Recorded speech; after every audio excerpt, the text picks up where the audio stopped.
कल version stock में America और ईरान के दरमियान टेक्निकल लेवल के मुज़ाकरात शुरू हुए, मगर इन मुज़ाकरात के दौरान भी डोनाल्ड ट्रंप की धमकियों का सिलसिला जारी रहा, जिसने तकरीबन इस सारे मुज़ाकरात के प्रोसेस को ऑलमोस्ट सैबोटाज कर दिया था अगर पाकिस्तान बतौर सालिस जो है अपना किरदार अदा ना करता।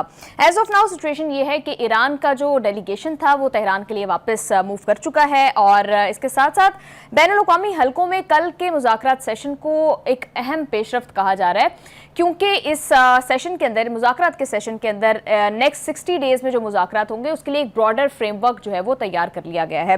इसके साथ साथ जेडी वैंस भी काफ़ी पुरुमीद नज़र आ रहे हैं और वो कह रहे हैं कि जो अहदाफ अमरीका लेकर गया था इस मुज़ाकरात के सेशन में, वो चारों अहदाफ जो है वो हासिल कर लिए गए हैं। अगले 60 दिन के अंदर ये मुज़ाकरात क्या सिमत इख्तियार करेंगे और फिर क्या चैलेंजेस जो है उनका सामना करना पड़ेगा, इस पर डिस्कशन होगी। इसके साथ साथ नेशनल लेवल पर सबसे बड़ी खबर यह है कि बैरिस्टर गौहर साहब जो है वो शिकवा कर रहे हैं हुकूमत से कि आपने मुज़ाकरात की दावत तो दे दी है मगर मुज़ाकरात के हवाले से कोई पेशरफ्त नहीं हो रही। इसके साथ साथ पीटीआई ने विफाक को फंड्स देना जो है वो बानी पीटीआई के साथ मुलाकात होने पर से मशरूत कर दिया है और साथ साथ बैरिस्टर गौहर साहब ये भी कह रहे हैं कि जो कश्मीर कमेटी है उन्होंने ख़त लिखकर उन्हें मुलाकात के लिए बुलाया है। इन तमाम खबरों पर डिटेल डिस्कशन के लिए बढ़ते हैं सलीम बुखारी साहब की जानिब। अस्सलाम वालेकुम बुखारी साहब, कैसे हैं आप? जी वालेकुम अस्सलाम, मैं ठीक हूँ, आप कैसी हैं? मैं बिल्कुल ठीक ठाक हूँ। बुखारी साहब, फाइनली कल जो मुज़ाकरात का सेशन हुआ, ऑल्दो ट्रंप ने तो कोई कसर नहीं छोड़ी बट स्टिल उसकी एक पॉजिटिव आउटकम आई। 60 डेज़ के अंदर क्या फ्रेमवर्क होगा, मुज़ाकरात किस तरह से आगे बढ़ेंगे, उसके लिए एक ओवरऑल एग्रीमेंट जो है वो ब्रॉडर एग्रीमेंट हो गया है। कितना बड़ा ब्रेक थ्रू समझते हैं आप इसे? देखिए, पहली बात तो यह है कि कुरान पाक का जो फरमान है ना, उसके ऊपर हमेशा से हमारा एतमाद और इत्काद जो है वो तो बहुत ठोस होता है, लेकिन अल्लाह ताला कभी ना कभी इसको फिर साबित भी करता है वो, और उसके नज़दीक इज़्ज़त देने के लिए किसी का सुपर पावर होना ज़रूरी नहीं है और किसी का थर्ड वर्ल्ड कंट्री होना ज़रूरी नहीं है, वो जिसको उसका दिल चाहे। इसके मज़ाहिर क्या हैं उसके ऊपर थोड़ी बात कर लेते हैं। देखिए, ट्रंप और नेतन्याहू की तमाम तर कोशिशों के बावजूद कि सबोटैच किया जाए इस मुज़ाकरात के प्रोसेस को जो बर्गन स्टॉक में हो रहे थे, इसके बावजूद किसी न किसी तरीके से हमारे जो फील्ड मार्शल थे वहाँ, हमारे जो प्राइम मिनिस्टर थे वहाँ और कतर का जो वज़ीर आज़म वहाँ थे, उन्होंने अनथिक कोशिशों से इसको सबोटैज होने से तो बचा लिया है जी। लेकिन उसकी आउटकम के बारे में मेरे ख्याल से अभी भी बहुत सारी गुफ्तगू की जा सकती है, जो कि हम यकीनी तौर पे करेंगे। एक बात तो यह है कि इसके नतीजे में बल्कि इसके दौरान जब ट्रंप का वो ट्वीट आया तो ऐसे लगता था कि दीज मुज़ाकरात आर फूड, यानी ये तो गए, और इसीलिए वहाँ पर बहुत हैक्टिक एक्टिविटी करनी पड़ी जो सालिस थे उनको भी और ख़ुद वाइस प्रेसिडेंट जेडी वैंस को भी, टू सेव द प्रोसेस।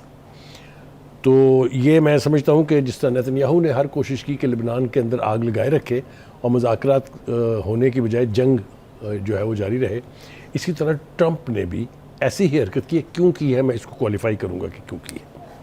एक तो ये कि बर्गन स्टॉक में जो कुछ हुआ वो तो अपनी जगह है, लेकिन इससे पहले जो कुछ मुज़ाकरात में इस्लामाबाद में हुआ था और फिर उसके बाद जो बाकी के मुज़ाकरात हुए उनमें पाकिस्तान को एक आलमी सतह के ऊपर यानी सफारतकार जो है और अमन का प्याम्बर जो है वो तस्लीम कर लिया गया है।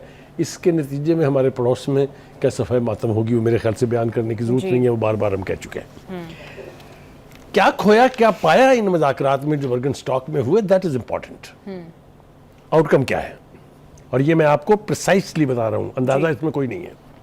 आबना हुर्मुज़ का ऑपरेशन जारी होना, ईरान के तेल की फ़रोख्त पर से 12 अगस्त तक पाबंदी उठा लेना और जनरल लाइसेंसेस जारी कर देना, ईरानी इसासों का रिलीज़ किया जाना, वो बड़े इक़दामात हैं जो जिनमें से चंद एक के बारे में तो सांप सूंघ गया होगा नेतन्याहू को कि ये क्या हो गया।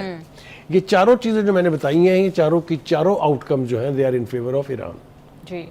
अभी तक तो यही हुआ है ना, तो इन चारों का बेनिफिशियरी कौन है वो आप तय कर लें, एक बात।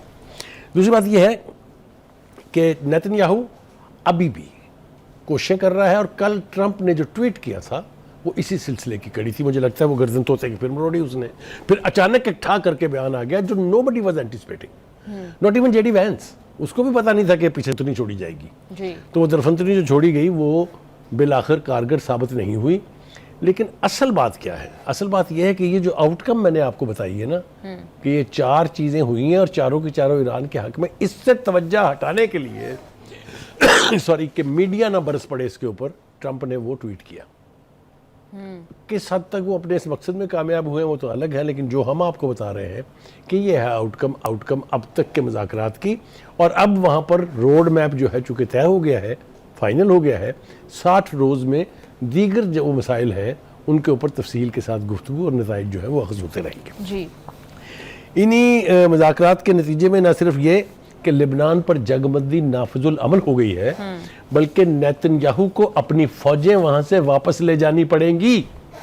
इंतहाई डिठाई से उसके जो सहमूनी वज़रा है वो बयान दे रहे हैं, हम फ़लाँ पहाड़ी पर से कब्ज़ा नहीं छोड़ेंगे, हम फ़लाँ से नहीं छोड़ेंगे, लेकिन ये तय हो गया है कि इसराइल की फ़ौजें लिबनानी इलाके खाली करके लिबनान की अफवाज के सुपुर्द करेंगी।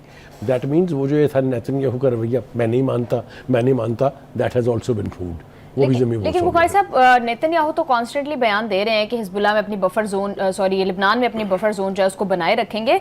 तो आपको लगता है कि इसराइल अबाइड बाय करेगा? अमेरिका इसके अब्बा हजूर को भी करना पड़ेगा, इसलिए कि उसके अब्बा हजूर राजी हो गए हैं इसके ऊपर। आप समझ नहीं ना, जब अमेरिका इसके ऊपर राजी हो जाएगा तो नेतन्याहू की मजाल नहीं है। आपके सामने है ना, जेडी वैंस ने भी और ट्रंप ने भी औकात याद दिलाई है ना नेतन्याहू को भी और इसराइल को भी। आप हैं क्या, आपकी हैसियत क्या है? कल वैंस ने भी कहा बहुत कुछ। इससे पहले ट्रंप जो नेतन्याहू को पागल पता नहीं क्या क्या कह चुके हैं, वो सब कुछ वो सिर्फ उसको बावर कराने की कोशिश थी कि भाई जेडी वैंस ये कहते हैं कि भाई जितना असला आपने इस्तेमाल किया है, जो गज़ा में आपने किया है, जो आपने लिबनान में किया है, जो आपने ईरान के साथ किया है, वो आपके अब्बा के पैसे नहीं थे, वो अमरीकी अवाम के टैक्स के पैसों से वो असला सारा आपको मिलता रहा है। तो होश के नाखुन ले, औकात में आए। लेकिन बुखारी साहब, नेतन्याहू किस तरह से इन सारी जो भी कमिटमेंट्स अमेरिका कर रहा है ईरान के साथ, उनको मानने से किस तरह से इनकारी है वो हम देखते हैं। ये तो बुखारी साहब उल्टी गंगा बहती नहीं तो आपका क्या ख्याल है, उसे क्या कहना चाहिए अपने लोगों को कि मेरे पर बड़ी लानतें बरस रही हैं, मैंने बड़ी जिल्लत का काम किया है, हमारे हाथ से सब कुछ गया, ये कहे वो? उसने अपने इनर ऑडियंस के लिए तो यही कुछ कहना है ना। लेकिन जो तय हुआ है, जो मुआहदे का हिस्सा है, वो ये है कि लिबनानी इलाके ये खाली करेंगे, ईरान इसराइली फौजें यहाँ से वापस जाएंगी।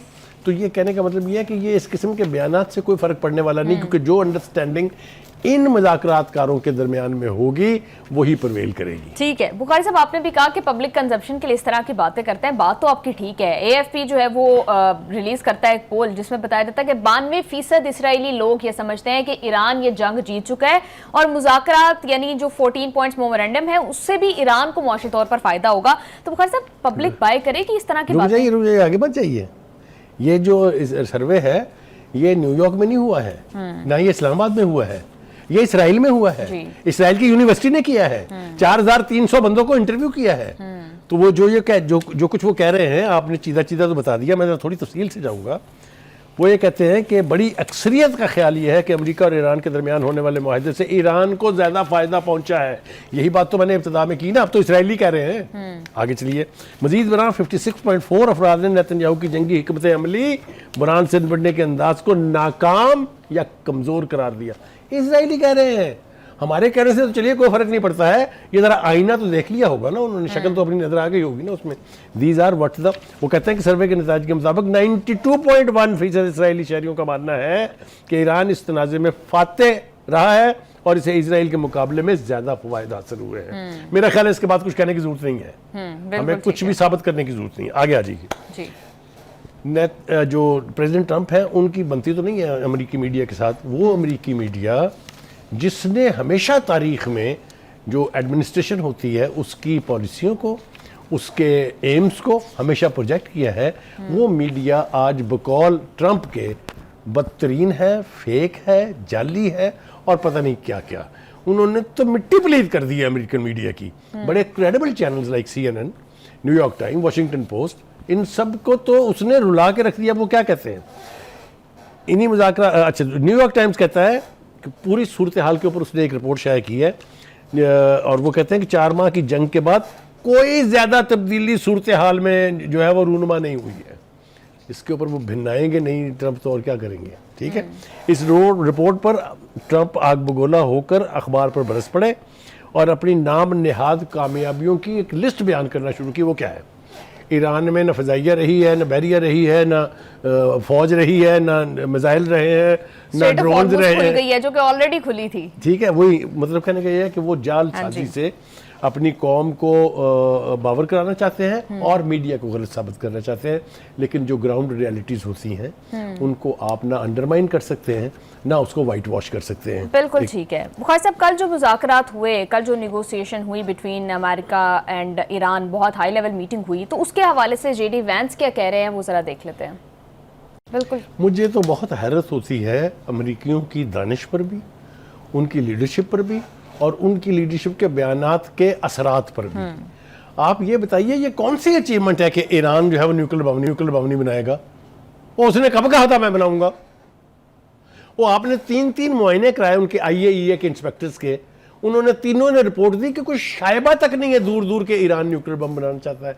अब आप क्या तरा रहे हैं कि वो IAEA के इंस्पेक्टर्स फिर दोबारा जाएंगे? भाई जाएं जरूर, ऑलरेडी वहां थे। NPT के ऊपर वो सिग्नेटरी है ईरान, वो क्यों रोकेगा उनको? आप जाएंगे तो मिलेगा क्या वहां पर?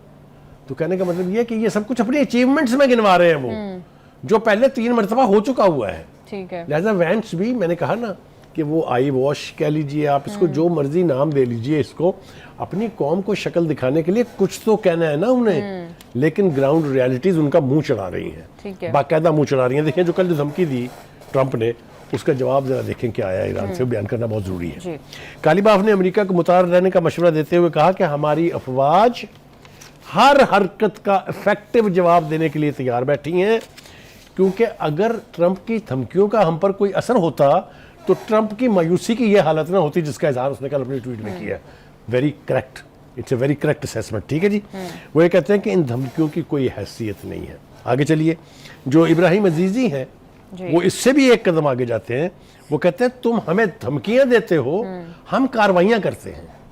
लुक एट द लेवल दोनों तरफ से क्या है जी। वो कहते हैं आपने हुर्मस तो ना तो आपका जाती कसीनो है और ना ही बहरी कजाक, जो ट्रंप ने कहा था कि हम बहरी कजाक है, ना ये बहरी कजाकों की जागीर है। Look at the statement. मतलब कहने का ये है कि किसी भी तरीके से ईरानियन लीडरशिप और ईरानियन कौम मरऊब होने के लिए तैयार नहीं है। They are talking to the Americans at equal level. बिल्कुल ठीक है। वो सुपर पावर के तौर पर मुज़ाकरात नहीं कर रहे हैं हमसे, बिल्कुल इक्वल लेवल पर मुज़ाकरात कर रहे हैं। और अब ना हरमुज अब किस तरह से गवर्न की जाएगी, कल के मुज़ाकरात में क्या फाइनली डिसाइड हुआ, जेडी वैंस का शॉट हमारे उस हवाले से वो सुनते हैं।